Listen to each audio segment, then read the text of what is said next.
Hey, what's up, everyone? Thanks for tuning into the YouTube channel, LinkedIn podcast. I have one of my closest friends, Edwin Aristor here, who's just the jolliest guy with a $1 billion laugh and a smile, and he looks good. Like, dude looks shredded. Like, life is good, man. Glad to be with you. Welcome, Edwin.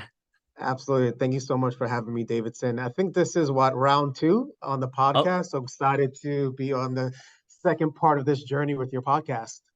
yeah, yeah. I'll post a link to the first episode, but yeah, Edwin and I know each other through Landmark, which is this amazing life coaching, self-development community, and have stayed in touch since. And I witnessed you, become a father, your healing journey, you just being able to, just seeing how you inspire and take care of all the mentees around you, and just the level of depth that of relationships you have with people. It's amazing to watch you grow, man.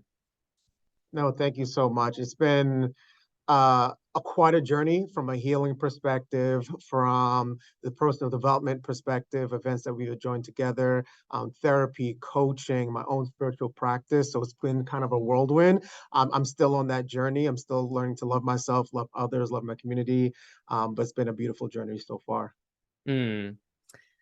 And also for those of you who haven't seen Edwin lately, because we're in this weird virtual world that's like half, things are kind of like back to normal, right? But a lot of people have moved, and obviously people have kids now, and there's just been a lot of changes. But the dude is like 5% body fat now, for those of you guys who can't tell through that. But yeah, he's just shredded, just insane. No, too funny. Funny enough, so I've actually lost about maybe 15 to 20 pounds since the pandemic. Just watching a lot of really great movies around just health and wellness. I kind of follow a couple of like keto and paleo principles, but listen, I still love bread. I still love pizza from time to time. But I try to just take really stock of my health, especially with the pandemic and COVID. I'm just making sure I have a strong metabolic health, making sure my immune system is really good. I haven't joined the gym. It's more with a lot of personal workouts. Kettlebell workouts are some of my favorite body weight workouts. Going running, I picked up flag Mm. rugby with a dad's group in Harlem, which has been really, really awesome. During the Wow. summertime where I was doing a lot of running, never Mm. really played rugby in my life, but it was something I kind of picked up naturally, and it's Huh. something I actually want to play a little bit more come next fall or next summer. So I've just Mm. been really taking stock of my health, especially in the midst of the pandemic. What I admire about you, other than your stunning good looks, obviously, Making me blush. is just like the well balanced life that you have. I would say it's very rare to see men that, it seems like, from my perspective and from knowing you personally, that you do, you make time to be a good father, and then you have your career is in a good place, and you give back, and there's just so much that you do.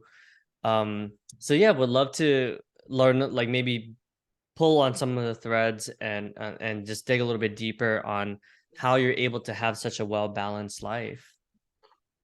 Yeah, no, that's really observant of you, Davidson. I'll say a couple of things that come to mind. And funny enough, I had a really great Reiki session, which is more around energy healing. And from what the healer and the Reiki instructor kind of shared, it was like my heart's very expansive. Mm, And I think that's something that allows me to find the balance when it comes to health and wellness with family, with friends, with my own spirituality. And I think kind of mm, stems from just as like for me, the biggest journey has been asking for help and having being very vulnerable. So my yeah. wife is phenomenal. I'm having an amazing son. He just turned two weeks ago. So him, Aw, Michelle, is just an amazing congratulations. person. Yeah. But willing to ask for help. So whereas like, hey, Mm, I told my partner, listen, I would love to participate in this rugby league on Wednesdays from 7 to 10 o'clock. Can you allow me the space to make sure I can mm, participate and making sure I kind of pay it forward to make sure she has space for her own activities. So that's just an mm, example of like being open, being vulnerable, compromising, and asking for support in the relationship. mm, Making sure that I prioritize my family. My mother, she was recently diagnosed with dementia not too long ago. So making sure that we have the whole family on deck where I provide support here I like my brothers, my Mm, sister-in-law, my wife to kind of provide that support. So I think it takes yeah. a village. So yes, I Huh. prioritize my spirituality, my health and wellness, my fitness, my work, but making sure I have a community to support me in that endeavor. Hmm.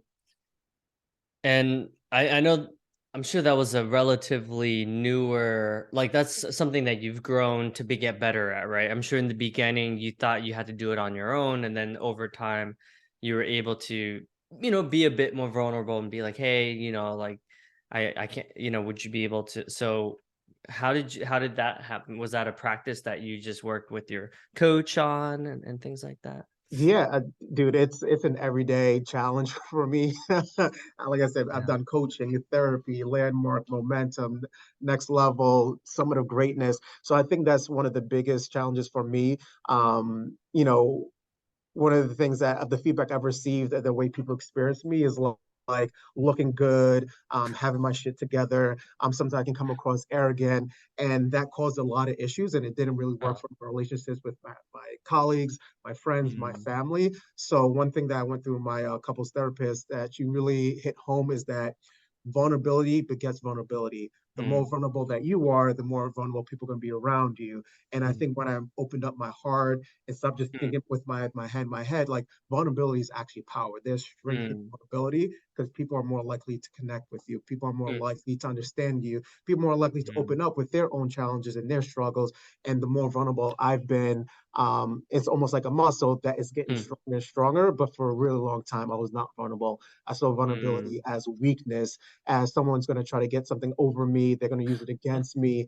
And Ah, that just didn't work in prior relationships. But the more huh, vulnerable I've been with my partner, people like yourself, my community, with my clients, it's opened mm. up a new role for me. And that's something I'm still practicing day in and day out. Yeah, I love that's a good point. I remember when you called me and then you were like getting my feedback, and I was like, holy crap, like my jaw literally dropped. Like I was like, oh my God, Edwin's like calling, like usually I'm so used to the other way, 99% of the time is the other way around, right? So yeah, I it really blew my mind, and I was just so happy that you did that. It really does make a difference, you Yeah, know. absolutely. Um And so clearly you've done like, Momentum, Landmark, Tony Robb, all these different things, right? And I'm sure they all have different chapter. Like what compels you to, because I think people reach a certain age, like maybe it's like when they have a kid or whatever it is, right? And they stop. They're like, yeah, that was like what I did in my 20s, right? But what compels you to continuously seek that next level and that next layer, even though many people, might be like, why are you so into that stuff? Yeah, yeah. I sometimes I joke, and I've gotten this feedback. I'm like a personal development junkie.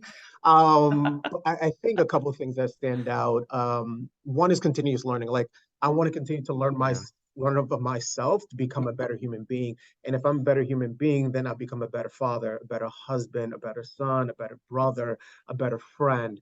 And I think for me, it's just the feedback that I get from friends like yourself and from my wife, are like, hey, how am I showing up? Like, what is your experience of Mm, me? Like, how am I coming up in this relationship? Am I open? Am I closed off? Am I being vulnerable? Am I being a jerk? So I think when I get that mm, feedback, it gets me to think about, hey, how can I show up to be a better person? And how can I show up to love myself more? And the more I mm. love myself, the more I can love others. And I think Mm, that's where it kind of starts with when it comes to me and just seeing the way I've evolved, the way mm, you've evolved, the way other people in my relationship have evolved. So I think that's been one of the key ahas and key like takeaways for me is like how can I mm. become a better human being? It's mentioned you mentioned self-love, but I guess from my perspective, or at least since I've met you, it always seemed like from the outside that you always loved yourself though, right? Like it didn't seem like I feel like for me, like that's certainly not my experience of Mhm. myself where I probably have only started loving myself recently, right? Maybe in the last 2.5 years or so.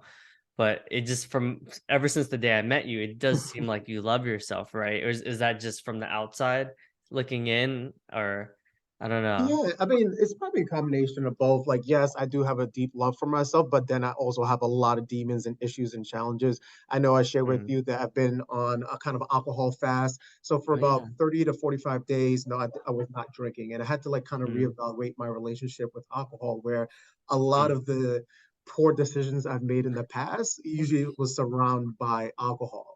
But then it's Right. not the alcohol itself, it's understanding like the emotions behind it. And I Mm, think for me, the anxiety and stress of a stressful job, some of the things that's happening with my family, some of the issues that I was going through, I think a mm, lot was with how was I managing stress, and the way I was managing was with alcohol, where it kind of mm, numbs you at a certain point. We're like, oh, I'm not feeling these emotions, but after the mm, fact, it comes back tenfold. So mm, I think I started to look at my relationship with alcohol. Over the past maybe month or two, I've had a couple of drinks, went to a wedding. My wife and I celebrated our 3-year anniversary, so we celebrated oh, with champagne. congratulations.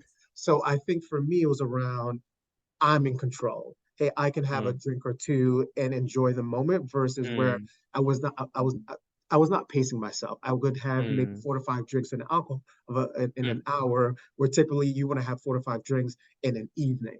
So when I mm, started reevaluating where my stresses were like, hey, I'm feeling really stressed, be mm, in that stress, understanding what's stressing you out. Is it work? Is it family? Is it what happened with my child? So when I mm, started understanding my stressors, then I was like, hey, I don't need to numb myself with alcohol. mm, Let me meditate. Let me journal. Let me talk to my wife. Let me talk to my friends and family about what's going on with me. And I use that as a pivot and a reframe to look at, hey, I have other outlets rather than having, going to the bar, having the happy hour, taking the shots. Well, I'll feel mm, the emotions later, but in that moment, I'm numb to it. So I think for me, mm, it's just really being in tune with my emotions.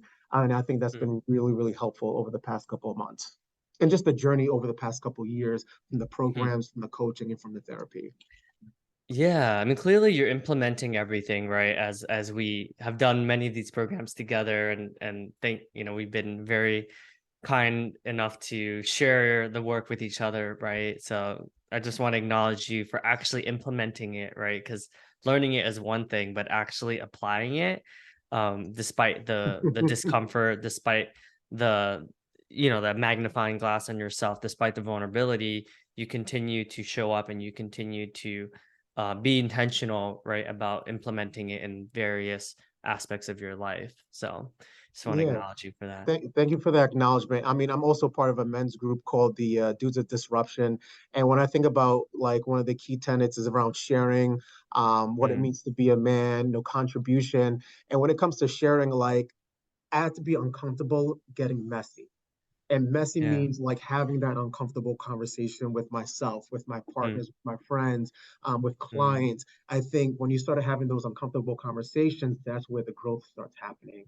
When mm, you're being authentic of your feelings and what's happening in that situation, and just being open that, hey, you might not like the feedback, or the person might not like the feedback themselves, being okay having that conversation. So at least you know where you mm, stand and you're authentic rather than hiding, rather than mm, BSing that person. And I think that's where a lot of the growth has been happening in my own personal relationships or with other relations that I have other men are having within the group. So I mm, think just getting messy, being authentic, mm, being honest, being vulnerable, being humble, I think have been some key tenets, and just being in mm. integrity with myself and in my word. Yeah, I love that, right? It's integrity is not something that I guess people outside of the personal development The realm work. really use in everyday life, right? Or at least it has a different meaning. It's more of more morals, I would say, as opposed to like our actions and our words being in alignment. Um, I love what you said. What you just shared earlier kind of reminded me of so Ian Koniak is one of my coaches, and we talked about my addiction with food, right? And it's interesting because and I just spoke to a financial therapist today, and she said that the reason why I eat food is because I have control over in that moment. I get to control and be able to like, and I usually overeat when I have a bad day. Like I'm like, oh, Mm-hmm. like I'm stressed, like let me just go eat like a rack of ribs or something. And in that moment I'm in control because I get to eat the ribs, and I'm happy for like 5 minutes, right? And then afterwards I'm like, oh man, I overate. Then I go into like the cycle. But yeah, and then it sounds like in your case it was alcohol, and then I've done that as well, right? Where I'm like, I do the alcohol because my perception of it, and thank you for recommending the Naked Mind, like that. You actually helped me go cold turkey in terms of Mm-hmm. like all drugs, all hard drugs, like Mm-hmm. forever. So So thank you for that. Absolutely. And more specific to alcohol, I noticed like the reason why I do drink alcohol sometimes is because like I'm bored, right? And Mhm. when I'm bored, I think my mind kind of talks about, oh, I gotta like, think about paying the mortgage. I gotta plan for kids' retire, blah blah blah, my retirement. And then when I'm drinking, I'm not thinking anymore, right? Mhm. So it's just interesting how you help me be able to just be much more intentional and more conscious. I think is a word that makes the most sense here in my life. Yeah, absolutely. And it's so fun. Like I know we joke about like you're being my doppelganger, like we're doppelgangers to each other. So I Mm, realize that when I get stressed, I also stress eat, but it's mm, around sweets. So I'll like oh, have a cake, pie, some tart. Like I realize like, wait, I'm stressed out. And if I'm not drinking, I end up going. So there's this awesome bakery in Harlem called Cake Lord, like black owned. And I notice like I'm going to get like, cheesecake, red velvet cake, carrot yeah, cake, and I like it feels good in that moment because it was like mm, comfort food, and I'm yeah, kind of conscious to the fact that I am stress eating, so I'm replacing mm, kind of with one vice with another vice. So mm, that's something I'm currently working through myself. Is just like, hey, I'm feeling a little stressed about work or feeling stressed about family. Let me go get mm, something sweet because I'm in control. It makes me feel good, but it's not mm, healthy for me. So I think mm, that's something I'm still in my own journey of like, how can I manage my stress? Like, yes, I would mm. love to be in an ashram and meditate for like 12 hours and not deal with Right. anything, but we're living in this world right now. So I got to be more conscious of my decisions. Yeah. I love that you mentioned sweets. I certainly I think ice cream is my vice. Like I have like at any given time you open the fridge, there's like six different flavors of ice cream. So it'll be like today I'm feeling like Earl Grey ice cream, and I think Mhm. everything in moderation, right? Obviously, if I'm doing it, because I think I think we're both somewhat perfectionists in some ways, right? I think I'm a perfectionist in the sense that like I sometimes I beat myself up even though I'm just eating ice cream once a week, and then I think that's unhealthy where I'm like that much of a stickler where I'm just like it's like, dude, like live a little, you know? So I think Mhm. I've learned to kind of be much more with Ian has helped me be much kinder to myself because Mhm. he's like, oh, in your intake form, you talked about like drugs and this and alcohol and blah blah blah. And then he's like, do you still do that? I was like, oh, like, I'll drink like maybe 8 drinks a month. And he's like, that's not that bad. And I'm like, in my mind, I'm like, this is terrible. And he's like, dude, Yeah. like just get you like you're being really hard on yourself. Like Mhm. it's like when you talk about it, it makes me think that you're drinking like a drink every day. And I'm like, no, like 1 or 2 drinks a week. And he's like, dude, Mhm. like be kind, like give yourself some grace, man. I'm like, oh, okay. Like I didn't even realize I was beating myself up like that. Yeah, absolutely. And it's so funny. So I finished reading Ram Dass, Be Here Now. And thank you for the recommendation. It's like I'm on my Mm, own journey. I'm into my own spirituality and different books. And two key takeaways is around be here now, meaning being present and being mm, loving awareness. And I think loving mm, awareness, yes, for the outside world, but I think for ourselves personally, and for me, mm, is like giving myself grace, giving myself mm, kindness, giving myself love. Then, oh, yes, a lot of the things in the past has affected me, quote unquote, now, but it's happened in the mm, past. It's not happening right now. So how am I going to mm, respond? How am I going to react to better decisions? How am I going to be mm, react better to loving myself and giving myself grace for my past? Because it was mm, all great in terms of helping me learn. It was perfect in the sense that it happened. I've learned from it. What can I do mm, better? How can I be a more wiseful person now? And then how can I mm, share some of my challenges with others who are going through their own challenges and say, hey, this is not my advice. This is what I went through, and hopefully it can help mm, you in your own journey when you make better decisions or make changes for your life. So I think those mm, two takeaways, just like being really present and loving yourself, and it's going to help you love others. mm. Yeah, and just hearing you reflect that takeaway from Be Here Now, I realized like I've been such an amazing husband to Sammy, and yet I still am holding on to like the 5 years or year 6 and 7 when I wasn't there. And it's like, dude, like the last couple years, I've been such an amazing husband. Like, let it go. So even in that, I hear that like I could be kinder to myself. Because when I ask her, she's like, no, like you're an amazing, like she's always like, I'm so lucky to have you, right? But I'm still fixated on like 4 or 5 years ago when she's expressed some disappointments. And like with any other couple, right? There's always, times where I slip up and like I could be a little bit more present or whatever it is, right? But overall, I would say like that's improved significantly. Yeah, it's so funny because I think I saw a couple statistics about like what women are looking for when it comes to dating right now.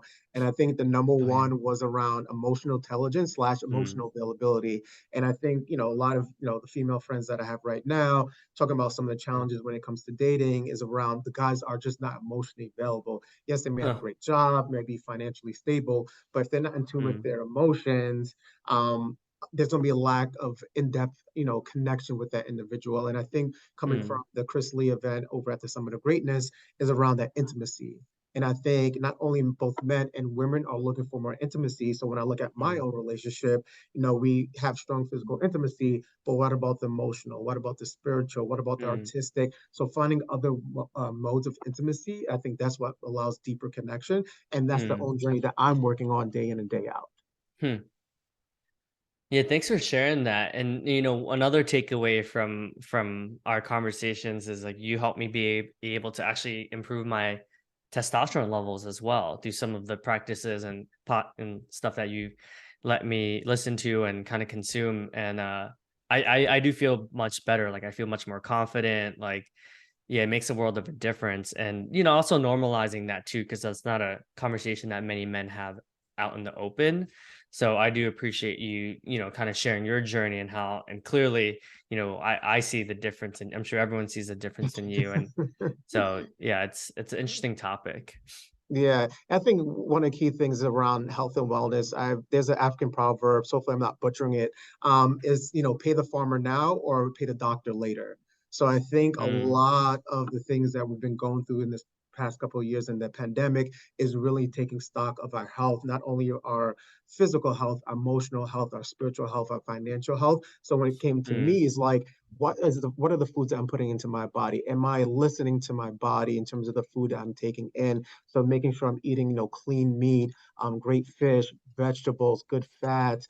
I love fruit, eating more fruit in my diet. Like I started seeing a shift in my body when I started, mm, implementing better foods, as well as working out, and then taking stock of my spiritual health as well. And then I start to see more of that balance in my life. I'm still mm, working through it. I'm still looking to get deeper into my faith, deeper into mm. my health, getting more financially fit because we're about to hit this recession. So making sure Yeah. that we're paying off debt, making sure that we make as much money as possible so we can weather the storm with this upcoming Mm, recession. So I think when it comes to health, it's all facets of it. mm. Yeah, yeah, and spirituality is something that people don't really talk about as much too, right? Obviously, in the New York City area, everyone's focused on the financial and the career stuff, but that's something that I'm also exploring with Ian and about my spiritual practice as well, right? And I do think people that are like agnostic like myself, we all can have all the success we want, win all the awards at LinkedIn or Gartner or wherever else, right? But if we don't have like a strong spiritual grounding practice, then sometimes we feel like we have like an existential crisis. Mm. Yeah, absolutely. I think for me, I was raised Catholic. I still practice the Catholic faith. But the way I kind of like the terminology here, like, I'm spiritual, not religious. I think for me, I'm religious and spiritual, meaning I have Mm, my own personal relationship with God, but also I love to learn about different practices when it comes to Buddhism, mm, people who practice Catholicism, Christian, Islam. I'm learning about different faiths. And funny enough, it actually strengthens my own faith because it allows me to connect with other people to mm, understand their practice, to understand like what compels them. And I mm, think, over the past, 2 years, with my meditation practice, going back to mm, church, learning to love myself and others, it's allowed me to be deeper with my own spirituality, but also mm, strengthen my own religious background when it comes to mm, church.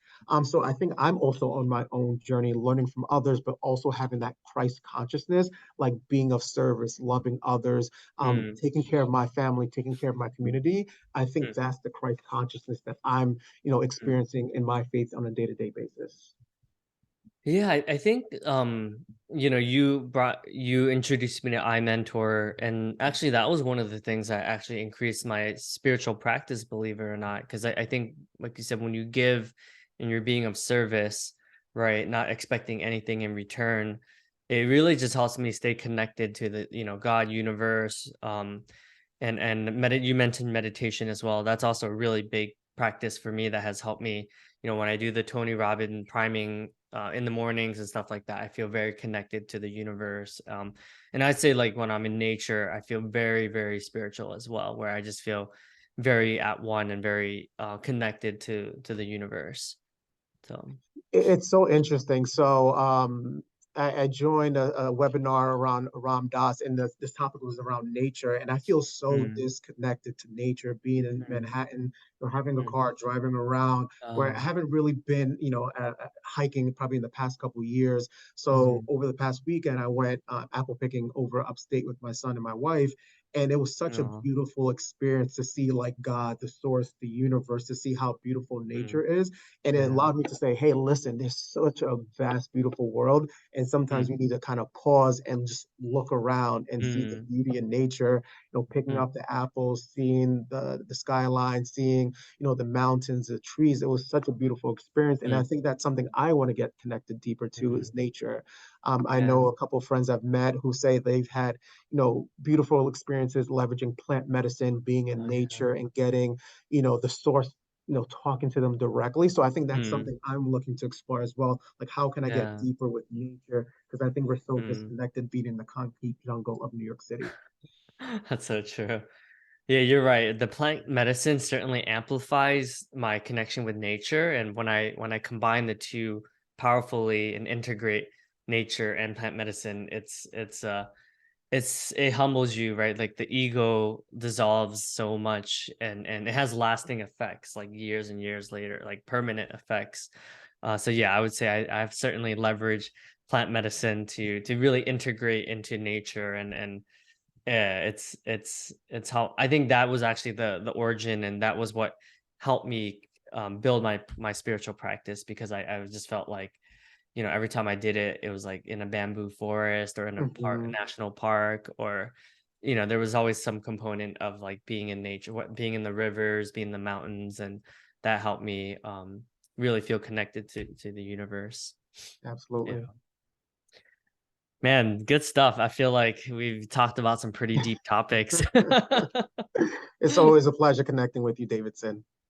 Yeah, well, I just wanna like acknowledge you for just your vulnerability, you actually asking for help, being so willing to share authentically, whether it's in the men's group with the fellas, you're such a contribution there. You're always everyone's go-to person, like when they call you, whenever there's a breakdown or whenever they want to get a second opinion, because of your wisdom and the space that you hold for others. And yeah, just thank you for our friendship, man. It's beautiful to cross paths with you, and just to see both of us grow is magical. So thank you. No, thank you, Davidson. I always like I know we joke, but I always say that you're an actual inspiration because the way you kind of show up in the world, you were a super connector, during the Summit of Greatness. You were just so open with your heart and you connected with so many other people and you brought people into our group.